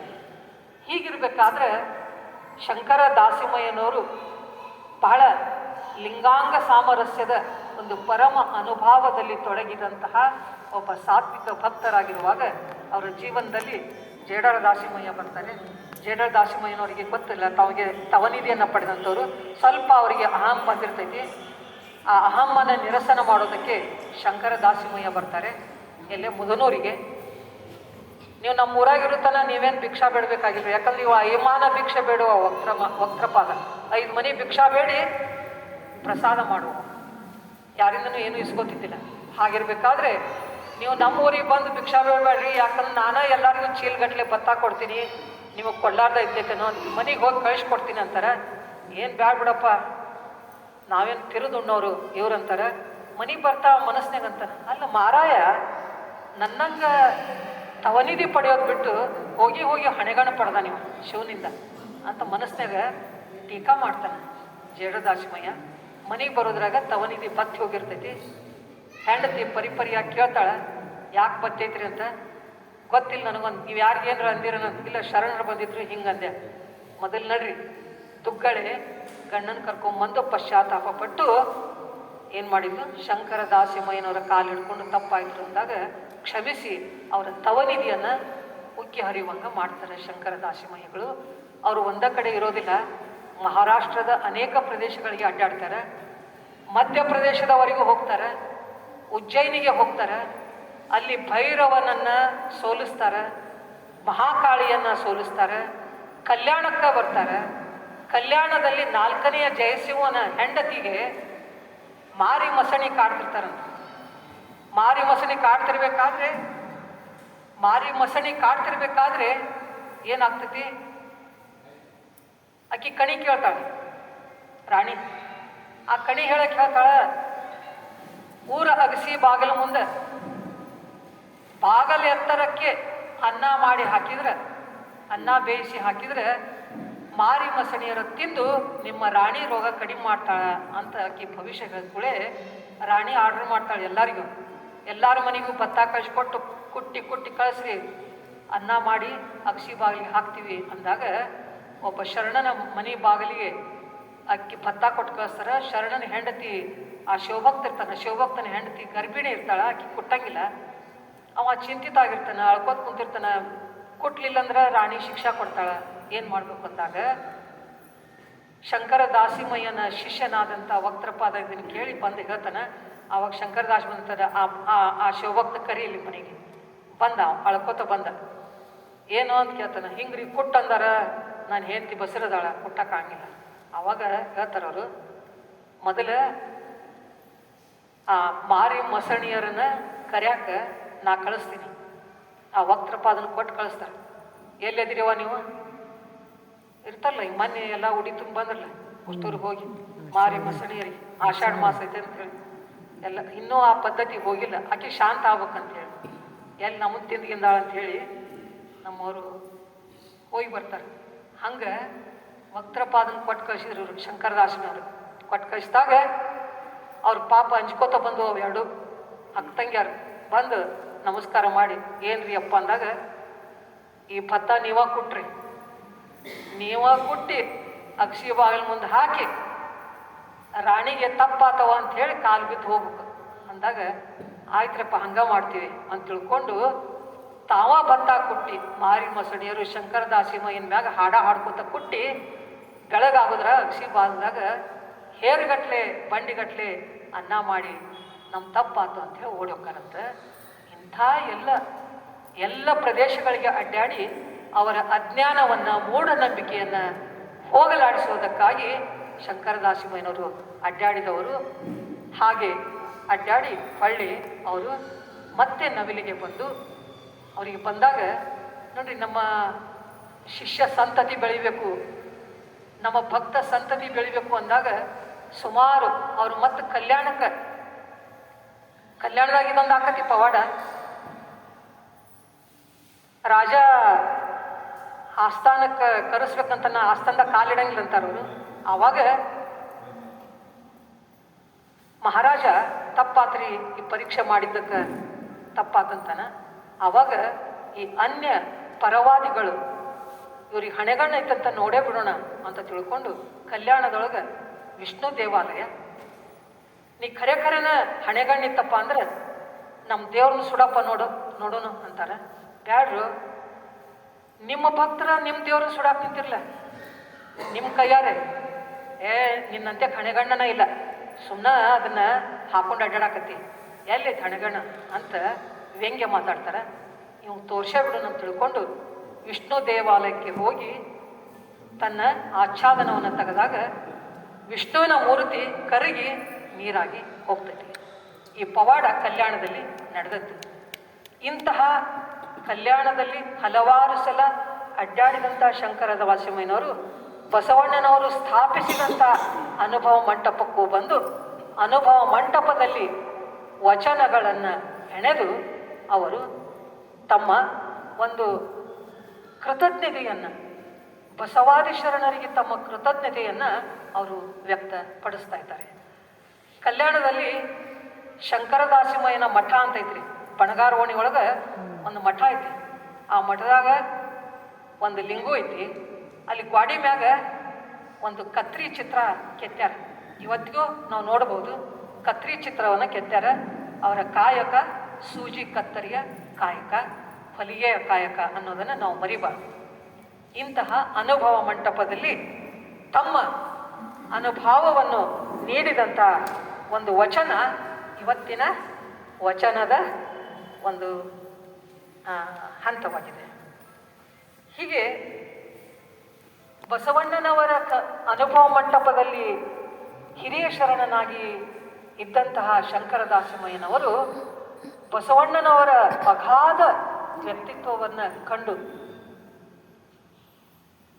ವಯಸ್ಸಿನಲ್ಲಿ ಕಿರಿಯನಾಗಿರಬಹುದು, ಆದರೆ ಸಾಧನೆ ಎಂಥ ಅದ್ಭುತ ಅನ್ನೋದನ್ನು ತಮ್ಮ ಅನುಭವದಲ್ಲಿ ಅವರು ವ್ಯಕ್ತ ಮಾಡ್ತಾ ಇದ್ದಾರೆ. ನೋಡ್ರಿ, ಎನ್ನ ಕಾಯಕ್ಕೆ ಗುರುವಾದನಯ್ಯ ಬಸವಣ್ಣ, ಎನ್ನ ಕಾಯಕ್ಕೆ ಗುರುವಾದನಯ್ಯ ಬಸವಣ್ಣ, ಎನ್ನ ಜೀವಕ್ಕೆ ಲಿಂಗವಾದನಯ್ಯ ಚೆನ್ನ ಬಸವಣ್ಣ, ಎನ್ನ ಪ್ರಾಣಕ್ಕೆ ಪ್ರಸಾದವಾದನಯ್ಯ ಮರುಳು ಶಂಕರ ದೇವರು, ಎನ್ನ ಜ್ಞಾನಕ್ಕೆ ಜಂಗಮವಾದನಯ್ಯ ಪ್ರಭುದೇವರು, ಇಂತಿವರ ಕರುಣದಿಂದ ನಾನು ಬದುಕಿದನಯ್ಯ ನಿಜ ಗುರು ಶಂಕರ ದೇವ ಅಂತ ಹೇಳ್ತಾ ಇದ್ದಾರೆ. ಕಾಯಕ್ಕೆ ಗುರುವಾದ ಬಸವಣ್ಣ, ಈ ಶರೀರಕ್ಕೆ ಅವ ಗುರುವಾದ ಅಂತ ಹೇಳ್ತಾರೆ. ಇದರದ ಒಂದು ಆಧ್ಯಾತ್ಮಿಕ ಪಾರಿಭಾಷಿಕ ಅರ್ಥ ಅದು ಬೇರೆನೇ ಐತಿ. ಗುರು ಕೊಟ್ಟಂತ ಇಷ್ಟಲಿಂಗ ಒಂದು ಲಿಂಗಕ್ಕೆ 3 ಲಿಂಗಗಳಾಗಿ, ಇಷ್ಟಲಿಂಗ, ಪ್ರಾಣಲಿಂಗ, ಭಾವಲಿಂಗವಾಗಿ 3 ಲಿಂಗಕ್ಕೆ 6 ಲಿಂಗಗಳಾಗಿ, ಗುರುಲಿಂಗ, ಜಂಗಮಲಿಂಗ, ಪ್ರಸಾದಲಿಂಗ, ಆಚಾರಲಿಂಗ, ಜಂಗಮಲಿಂಗ, ಮಹಾಲಿಂಗ, ಷಡ್ವಿಧ ಲಿಂಗಗಳಾಗಿ ಇಡೀ ಭಕ್ತನ ಕಾಯವೇ ಲಿಂಗಕಾಯವಾದಾಗ ಆ ಲಿಂಗಕಾಯದಲ್ಲಿ ಬಸವಣ್ಣ ಶಂಕರದಾಸಿಮಯ್ಯನವರಿಗೆ ಗುರುವಾಗಿ ಪರಿಣಮಿಸ್ತಾ ಇದ್ದಾನೆ.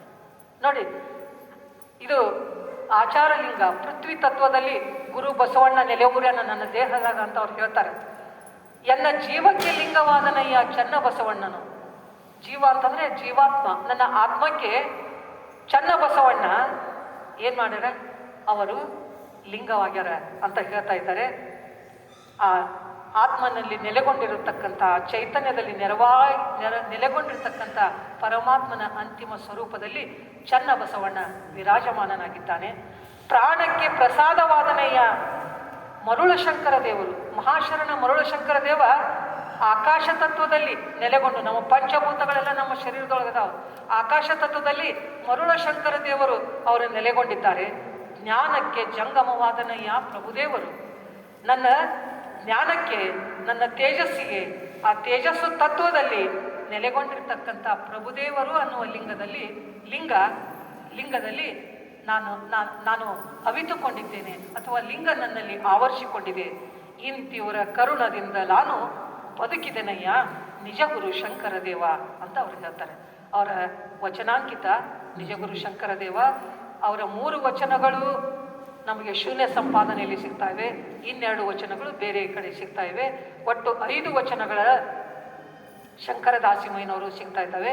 ಹಾಗೆ ಇಡೀ ಸರ್ವಸ್ವ ತಮ್ಮ ದೇಹ, ಭಾವ, ಮನ, ಅಂಗ, ಕಾಯ, ಆತ್ಮ ಎಲ್ಲದರಲ್ಲಿಯೂ ಕೂಡ ಬಸವಣ್ಣ, ಚನ್ನಬಸವಣ್ಣ, ಮರುಳಶಂಕರ ದೇವರು, ಪ್ರಭುದೇವರು ಇವರೆಲ್ಲ ನನ್ನಲ್ಲಿ ನೆಲೆಸಿದ್ದಾರೆ ಅನ್ನತಕ್ಕಂತಹ ಒಂದು ಅಂತಃಕರಣದ, ಒಂದು ತಾಧ್ಯಾತ್ಮದ, ಒಂದು ಸಮರಸದ ಒಂದು ವಚನವನ್ನು ಅವರು ನಮಗೆ ಕೊಡ್ತಾ ಇದ್ದಾರೆ. ಹೀಗೆ ತಮ್ಮ ಇಡೀ ಬದುಕನ್ನು ಶರಣ ತತ್ವಕ್ಕೆ ಮೀಸಲಾಗಿಟ್ಟು ಶರಣ ತತ್ವವನ್ನು ಪ್ರಸಾರ ಮಾಡೋದರಲ್ಲಿ ತಮ್ಮನ್ನು ತೊಡಗಿಸಿಕೊಂಡಂತಹ ಘನ ಮಹಿಮ ಶಂಕರ ದಾಸಿಮಯ್ಯನವರು ಸೂಜಿ ಕಾಯಕ ಮಾಡ್ತಾ ಅವರು ಜಡೇ ಶಂಕರ ಲಿಂಗದಲ್ಲಿ ಐಕ್ಯರಾಗ್ತಾರೆ ಅನ್ನೋದನ್ನು ನಾವು ಅವರ ಚರಿತ್ರೆಯನ್ನು ತಿಳ್ಕೊತಾ ಇದ್ದೇವೆ. ಹೀಗೆ ಶಂಕರ ದಾಸಿಮಯ್ಯನವರು ಬಹಳ ಭಿನ್ನವಾದಂತಹ, ಎಲ್ಲ ಶರಣರಿಗಿಂತ ಭಿನ್ನವಾದಂತಹ ಒಂದು ವ್ಯಕ್ತಿತ್ವವನ್ನು ಪಡೆದವರು, ನಂದಿಯ ಮುಖವಾಡ ಪಡೆದುಕೊಂಡವರು ಮತ್ತು ಹಣೆಗಣ್ಣನ್ನು ಪಡೆದುಕೊಂಡವರು. ಅದರ ಜೊತೆಗೆ ಇನ್ನೊಂದು ವಿಶೇಷ ಏನಂದ್ರೆ ಅವರ ಆಹಾರ ಹಿಂಗೆ ರೊಟ್ಟಿ, ಅನ್ನ, ಪಲ್ಯ ಏನಿರಲಿಲ್ಲ ರೀ. ಅವರು ಭಿಕ್ಷಾಕ್ ಹೋದಾಗ ಒಬ್ಬ ಮನ್ಯಾಗ ಜೋಳ ನೀಡ್ತಿದ್ರು. ಜೋಳ ನೀಡ್ಸ್ಕೊಳಕ್ಕೆ ಹೋದಾಗ ಜೋಳಕ್ಕೆ ಶಂಕರ ಗಂಡ ಅಂತ ಅಂತಿದ್ರು. ಈಗೂ ಅಂತಾರೆ ಜೋಳಕ್ಕೆ ಏನಂತಾರೆ, ಹಳ್ಳಿಯಾಗ ಶಂಕರ ಗಂಡ ಅಂತಾರೆ. ಮಜ್ಜಿಗೆಗೆ ಶಿವಧಾನ ಅಂತಾರೆ. ಆ ಭಿಕ್ಷಾ ಬಿಡಕ್ಕೆ ಹೋದಾಗ ಶಂಕರ ಗಂಡ ಆಗೈತ್ರಿಪ್ಪ ಅಂತ ಹೇಳ್ತಾರೆ. ಜೋಳ ಅಂತ ನಂಗಿಲ್ಲ, ಶಂಕರ ಗಂಡ ತೀರೈತ್ರಿಪ್ಪ ಅಂತ ಹೇಳ್ತಾರೆ. ಅವ್ರ ಮನೆ ನೀಡಿಸ್ಕೊಳಂಗಿಲ್ಲ. ವಕ್ತ್ರಪ್ಪ ಅದು ಬಂದು ಹೇಳ್ತಾನೆ, ಶರಣರ ಒಂದು ಮನ್ಯಾಗ ಶಂಕರ ಗಂಡ ತೀರೈತಿ ಅಂತ ಹೇಳಿದ್ರು. ಶಂಕರ ಗಂಡ ಅಂದ್ರೆ ಏನು ಅಂತ ಅವ ಕೇಳ್ತಾನ. ಅವಾಗ ಶಂಕರ ಗಂಡ ಅಂದ್ರೆ ಜೋಳ. ಯಾವುದು ಶಂಕರನ ಹೆಸರೈತೋ ಅವತ್ತಿನಿಂದ ನಾನು ಯಾವುದನ್ನು ಸ್ವೀಕಾರ ಮಾಡಂಗಿಲ್ಲ ಅಂತ ತಿಳ್ಕೊಂಡು ಶಂಕರ ದಾಸಿಮಯ್ಯನವರು ಲೋಳೆ ಸರ ಮತ್ತು ಗುಲಗಂಜಿಯ ಪುಡಿ ಎರಡನ್ನೂ ಪಥ್ಯಾಹಾರವಾಗಿ ಸೇವಿಸ್ತಾ ತಮ್ಮ ಜೀವನವನ್ನು ಕಳೀತಾರೆ. ಪಥ್ಯಾಹಾರವಾಗಿ ಬದುಕಿರುವವರೆಗೂ ಲೋಳೆಯ ಸರ, ರಸ ಮತ್ತು ಗುಲಗಂಜಿಯ ಪುಡಿ ಇದನ್ನು ಅವರು ಪಥ್ಯಾಹಾರವಾಗಿ ಸ್ವೀಕಾರ ಮಾಡಿ ಬದುಕಿದಂತಹ ಒಬ್ಬ ವಿಶಿಷ್ಟ ಶರಣರು ಶಂಕರ ದಾಸಿಮಯ್ಯನವರು. ಇಂತಹ ಮಹಾತ್ಮನ ಜೀವನ ಮತ್ತು ಸಿದ್ಧಾಂತ, ಅವರ ನಡೆನುಡಿ ನಮಗೆ ತುಂಬ ಆದರ್ಶವಾಗಿದೆ. ಅವರ ತತ್ವಗಳು ನಮಗೆ ಆದರ್ಶವಾಗಿವೆ ಅಂತ ಹೇಳ್ತಾ, ಅವರ ಆರಾಧ್ಯ ದೈವ ಜಡೇ ಶಂಕರ ಲಿಂಗ ಅವನು ವಿಶೇಷವಾಗಿ 11 ಜಡೆ ಅದಾವ ಹಿಂದೆ ಕಲ್ಲಿನಲ್ಲಿ ಕೆತ್ತಲಾಗಿದೆ. ಅದು ಕೃಷ್ಣಾ ನದಿ ತೀರದಲ್ಲಿ ಮುಳುಗಿ ಹೋಗಿತ್ತು. ಹಾಗೆ ಕೂಡಲ ಸಂಗಮ ಮುಳುಗ್ತಿತ್ತು. ಅದನ್ನು ತಡೆ ಒಡ್ಡಿದ್ರು ಇವತ್ತು ಕೂಡಲ ಸಂಗಮ ನಮಗೆ ಹೆಂಗೆ ನೋಡೋದಕ್ಕೆ ಸಿಗ್ತೈತೋ ಹಂಗೆ ನವಿಲೆ ಜಡೇಶಂಕರ ದೇವಾಲಯ ಕೃಷ್ಣಾ ನದಿ ದಂಡಿಗೆನ ಇತ್ತು. ಪೂರಾದ ಮುಳುಗಿ ಹೋಗಿತ್ತು. ಸುಮಾರು 25 ವರ್ಷದಿಂದ ನಾವು ಹೋದಾಗ ನೀರಾಗ ಇತ್ತು. ಲಿಂಗು ಹಾಸುಗಟ್ಟಿ ಬಿಟ್ಟಿತ್ತು. ಎಲ್ಲ ಕಲ್ಲುಗಳ ಬಿದ್ದು ಹೋಗಿತ್ತು. ಅಲ್ಲೆಲ್ಲಿ ಇಷ್ಟ ಮಾತ್ರ ಉಳಿತ್ತು. ಇದನ್ನ ನಮ್ಮ ಕರ್ನಾಟಕದ ಎಲ್ಲ ಸಮಸ್ತ ಭಕ್ತರು, ನಮ್ಮ ನಾಗರಿಕ ಸಮಾಜದವರು, ನಮ್ಮ ಬಣಗಾರ, ಲಿಂಗಾಯತ ಬಣಗಾರ ಸಮಾಜದವರು ಹೋರಾಟ ಮಾಡಿ ಸರ್ಕಾರದಿಂದ ಒಂದಿಷ್ಟು ದುಡ್ಡನ್ನು ಸ್ಯಾಂಕ್ಷನ್ ಮಾಡಿಸಿಕೊಂಡು ತಾವು ಕೂಡ ದೊಡ್ಡ ಪ್ರಮಾಣದಲ್ಲಿ ಹಣವನ್ನು ಹಾಕಿ ಆ ನೀರಿಗೆ ತಡೆ ಒಡ್ಡಿ ಇವತ್ತು ಆ ದೇವಾಲಯವನ್ನು ಜೀರ್ಣೋದ್ಧಾರ ಮಾಡ್ಯಾರ. ಭಾಳ ಅದ್ಭುತವಾದಂಥ ದೇವಾಲಯವನ್ನು ಕಟ್ಟಿದ್ದಾರೆ. ಅದರಲ್ಲಿ ನಮ್ಮ ಚೆನ್ನಿಯವರ ಪಾತ್ರ, ಕವಿಶೆಟ್ಟಿಯವರ ಪಾತ್ರ ಬಹಳ ಮುಖ್ಯವಾಗೈತಿ. ನೂರಾರು ಜನ ಭಕ್ತರು ಬಹಳಷ್ಟು ದಾಸೋಹ ಮಾಡ್ಯಾರ, ದೇವಾಲಯವನ್ನು ಉಳಿಸ್ಯಾರ. ಅದರ ಜೊತೆಗೆ ಅವರು ಮಾಡಬೇಕಾದಂಥ ಒಂದು ಭವ್ಯವಾದ ಮತ್ತು ಕರ್ತವ್ಯ ಏನಂದ್ರೆ, ಅದರಿಂದ ಪ್ರೇರಣೆ ಪಡೆದಂಥ, ಲಿಂಗದಿಂದ ಪ್ರೇರಣೆ ಪಡೆದಂಥ ಶಂಕರ ದಾಸಿಮಯ್ಯನವರ ಒಂದು ಮೂರ್ತಿಯನ್ನು ನಾವು ಅಲ್ಲಿ ಸ್ಥಾಪನೆ ಮಾಡಬೇಕು ಅಂತ ಹೇಳಿದಾಗ ಮಾಡಾಕತ್ತೀವ್ರಿ ಅಂದಿದ್ರು. ಏನು ಮಾಡ್ಯಾರೋ ಗೊತ್ತಿಲ್ಲ. ಶಂಕರ ದಾಸಿಮಯ್ಯನವರ ಒಂದು ಮೂರ್ತಿಯನ್ನು ಅಲ್ಲಿ ನಿರ್ಮಾಣ ಮಾಡಬೇಕು. ಅಂದರೆ ಯಾರಪ್ಪ ಇವರು ಅಂದ್ರೆ, ಇವರು ನಮ್ಮ ಗುರು ಅಪ್ಪ. ನಮ್ಮ ಗುರು ನಮಗೆ ಇಂಥ ಗುರು ಸಿಕ್ಕಾನ ಅಂತ ತಿಳ್ಕೊಂಡು ಅವರು ಎಲ್ಲರಿಗೂ ಮುಂದಿನ ಪೀಳಿಗೆಗೆ ಅವರು ಪರಿಚಯ ಮಾಡಿಕೊಡ್ತಕ್ಕಂಥದ್ದು. ಅಲ್ಲಿ ಒಂದು ಲಿಂಗಾಂಗ ಸಾಮರಸ್ಯದ ಒಂದು ತರಬೇತಿ ಆ ದೇವಾಲಯದೊಳಗೆ ನಡಿಬೇಕು ಅನ್ನತಕ್ಕಂಥ ಮಾತನ್ನು ಈ ಸಂದರ್ಭದಲ್ಲಿ ಹೇಳ್ತಾ, ಮತ್ತೆ ಇತ್ತೀಚೆಗೆ ಒಂದು ಮಾತನ್ನು ಹೇಳೋದಕ್ಕೆ ನಾನು ಬಯಸ್ತಾ ಇದ್ದೀನಿ. ಈ ಸಂದರ್ಭದಲ್ಲಿ ಇತ್ತೀಚೆಗೆ ಬರೆಯತಕ್ಕಂಥ ಕೆಲವರು ಬರಹಗಾರರು, ಹೋದ್ಸಲ ನೀವು ರವೀಂದ್ರ ಪಟ್ಟಣವ್ರಿಗೆ ಕರೆಸಿದ್ರಿ. ಅವರು ಎಲ್ಲ ಮಾತಾಡಿ ಶಂಕರದಾಸರ ಬಗ್ಗೆ ಏನೂ ಹೇಳಿಲ್ಲ. ಒಂದು ವಚನ ನಿರ್ವಚನ ಕೂಡ ಸರಿಯಾಗಿ ಮಾಡಲಿಲ್ಲ ಅವರು. ಆಮೇಲೆ ನಾ ಅವ್ರನ್ನ ಮಾತಾಡ್ಸಿದೆ, ಯಾಕ್ರಿ ಹಿಂಗೆ ಮತ್ತು ಹಿಂಗೆಲ್ಲ. ಇಲ್ಲರಿ ಅಕ್ಕ ಅವ್ರನ್ನ ಅವ್ರ ಬಗ್ಗೆ ಏನೂ ಓದ್ಕೊಂಡಿಲ್ಲ, ಶಂಕರದಾಸರ ಬಗ್ಗೆ ನಾ ಏನೂ ಓದ್ಕೊಂಡಿದ್ದಿಲ್ಲ, ಸುಮ್ಮನೆ ಏನೋ ಕರ್ಯಾನ ಬಂದೀನಿ ಅಂದರು. ಹಂಗೆ ಮಾಡಬಾರ್ದ್ರಿಪ್ಪ, ಮತ್ತು ಹೇಳ್ಬೇಕಾದ್ರೆ ಓದ್ಕೊಂಬರ್ಬೇಕಲ್ಲ ಅಂತ ಇಷ್ಟಂದೆ. ಅವ್ರ ಸಹೋದರರಾದಂಥ ಶಶಿಕಾಂತ್ ಪಟ್ಟಣ್ ಅವರು ಭಾಳ ವಿದ್ವಾಂಸರು. ಇತ್ತೀಚೆಗೆ ಏನು ಮಾಡಕತ್ತಾರೆ ಕೆಲವು ಬರಗಾರಂದ್ರೆ, ನಮ್ಮ ಶಂಕರದಾಸಿಮಯ್ಯನವರು ನೂಲಿಗೆ ಬಣ್ಣ ಎದ್ದುವ ಕಾಯಕವನ್ನು ಮಾಡುವವರು ಅಂತೇಳಿ ಬರೀತಾರೆ. ಅದು ಭಾಳ ನನಗೆ ಕೆಟ್ಟ ಅನ್ಸಾಕತೈತಿ. ಅವರ ಕಾಯಕವನ್ನು ನಾವು ತಿದ್ದುವುದಕ್ಕೆ ನಾವ್ಯಾರಿ ಕಾಯಕವನ್ನು ಏನಾರ ಬದಲಿ ಮಾಡಕ್ಕೆ ಬರ್ತೈತೇನೋ? ನಿಮ್ಗೆ ಸೂಜಿ ಹೊಲಿಯುವ ಕಾಯಕ ಅಂದ್ರೆ ನಿಮ್ಗೆ ಅಪಮಾನ ಆಗ್ತೈತೇನೋ?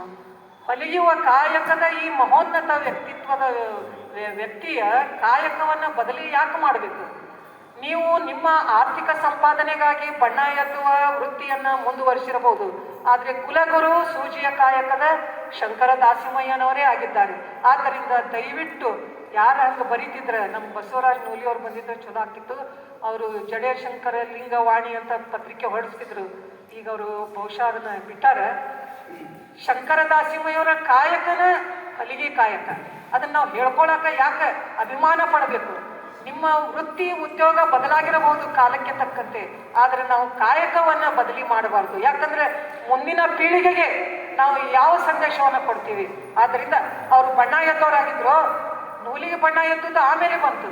ಬಣ್ಣ ಎದ್ದವರಾಗಿದ್ರು, ಮಲೆಯವರಾಗಿದ್ದರೋ, ನಾವ ಒಂದು ದ್ವಂದ್ವ ಭಾವವನ್ನು ಹುಟ್ಟಿಸುವಂತ ಕೆಲಸ ಮಾಡಬಾರ್ದು. ಅವರು ಸೂಜಿಯ ಕಾಯಕದ ಹೊಲಿಗೆ ಕಾಯಕದ ಶಂಕರದಾಸಿಮಯ್ಯ, ಅವನನ್ನೇ ಶಿವದಾಸಿಮಯ್ಯ ಅಂತ ನಮ್ಮ ಕಾವ್ಯಗಳು ಬರೆದಿದ್ದಾವೆ ಅನ್ನೋದನ್ನು ನಾವು ಒಪ್ಪಿಕೊಂಡು ಅವರ ಕಾಯಕವನ್ನ ಮಹತ್ವವನ್ನು ನಾವು ಸಾರುವುದರಲ್ಲಿ ನಮ್ಮದು ಬಹಳ ಪ್ರಮುಖವಾದಂಥ ಪಾತ್ರ.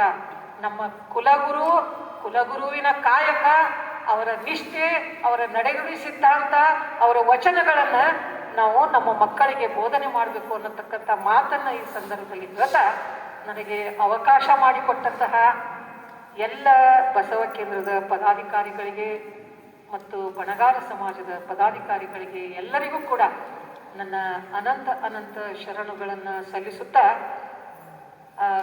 ನನಗೆ ಸುಮಾರು 20 ಸಲಾರ ನಾನು ಬಣಗಾರ ಸಮಾಜಕ್ಕೆ ಬಂದೀನಿ, ಮಾತಾಡೀನಿ. ಮುಂದವ್ರು ನನ್ನ ಕರೀತಾರೋ ಬಿಡ್ತಾರೋ ಗೊತ್ತಿಲ್ಲ, ಯಾಕಂದ್ರೆ ನನ್ನ ಮಾತುಗಳು ಕೆಲವ್ರಿಗೆ ಹಾರ್ಷ ಆಗ್ಬೋದು. ನಾವು ಯಾವುದೇ ಕಾಯಕ ಬದಲಿ ಮಾಡ್ಕೊಳ್ಳೋದು ಬೇಡ್ರಿ. ಅವ್ರು ಬಣ್ಣ ಎದ್ದವರಲ್ಲ, ಅವ್ರು ಹೊಲಿಗೆ ಕಾಯಕದವರು ಅನ್ನೋದನ್ನು ನಾವು ಮತ್ತೆ ನೆನಪಿಸ್ಕೊಳ್ತಾ ನಮ್ಮ ಮಕ್ಕಳಿಗೆ ಅದನ್ನು ಬೋಧನೆ ಮಾಡೋಣ. ನಮ್ಮ ಮಕ್ಕಳಿಗೆ ಶಂಕರ ದಾಸಿಮಯ್ಯನವರ ಪರಿಚಯ ಮಾಡಿಕೊಡೋಣ ಅಂತ ಹೇಳ್ತಾ, ಮತ್ತೆ ಎಲ್ಲ ನನ್ನ ಮಾತುಗಳನ್ನು ಬಸವಣ್ಣನಾಗ ಅರ್ಪಣೆ ಮಾಡ್ತಾ ನನ್ನ ಮಾತುಗಳನ್ನು ಮುಗಿಸ್ತೀನಿ. ಎಲ್ಲರಿಗೂ ಶರಣ.